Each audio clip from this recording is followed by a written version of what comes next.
BRS మాజీ MLA మెతుకు ఆనంద్ సమావేశంలో ముఖ్యమంత్రి రేవంత్ రెడ్డిపై తీవ్ర విమర్శలు చేశారు. సంక్రాంతి పండుగ వేళ ప్రభుత్వం జర్నలిస్టులను అరెస్టు చేస్తూ వారిని భయభ్రాంతులకు గురి చేస్తుందని ఆయన ఆరోపించారు.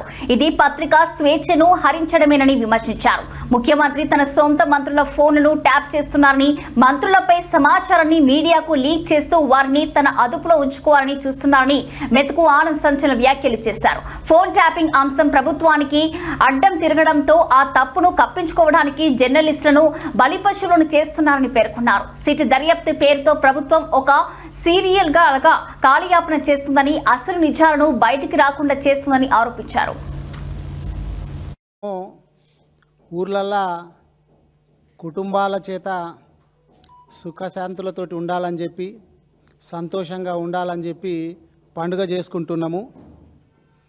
కానీ రేవంత్ రెడ్డి గారేమో జర్నలిస్టులను భయపెట్టే విధంగా పండుగ అని కూడా చూడకుండా అరెస్టులు చేసి భయభ్రాంతులకు గురి చేస్తున్నటువంటి పరిస్థితులు తెలంగాణ రాష్ట్రం లోపల కనిపిస్తున్నాయి.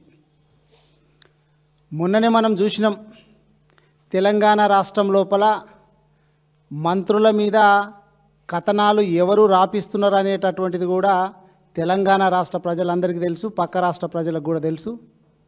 అదేగాక వాళ్ళ హైకమాండ్కి కూడా తెలుసు. మరిగా ఏం చేయాలా? కుడిదిలో పడ్డ ఎలుకలాగా రేవంత్ రెడ్డి గారి పరిస్థితి అయ్యింది. మంత్రుల ఫోన్ ట్యాపింగ్ చేసుడే కాక లీకులు ఇచ్చేసి మంత్రులందరినీ కూడా గుప్పెట్లోకి తీసుకొని పాలన కొనసాగించాలనే ఉద్దేశం చేత చేసింది డామిట్ కథ అడ్డం తిరిగింది. మరి ఇప్పుడు ఏం చేయాలా? ఏదో కొంతమందిని బలి పశువులాగా చేయాలా? జర్నలిస్టులను అరెస్టు చేయాలా? ఏదో సిట్ అనేటటువంటి ఒకటి కార్యక్రమం లాగా, అది సీరియల్స్ లాగా ఎక్కడెక్కడైతే కాలయాపన చేయాలనో అటువంటి వాటికి సిట్ ఏర్పాటు చేయాలనేటటువంటి ఉద్దేశాలు రేవంత్ రెడ్డి గారికి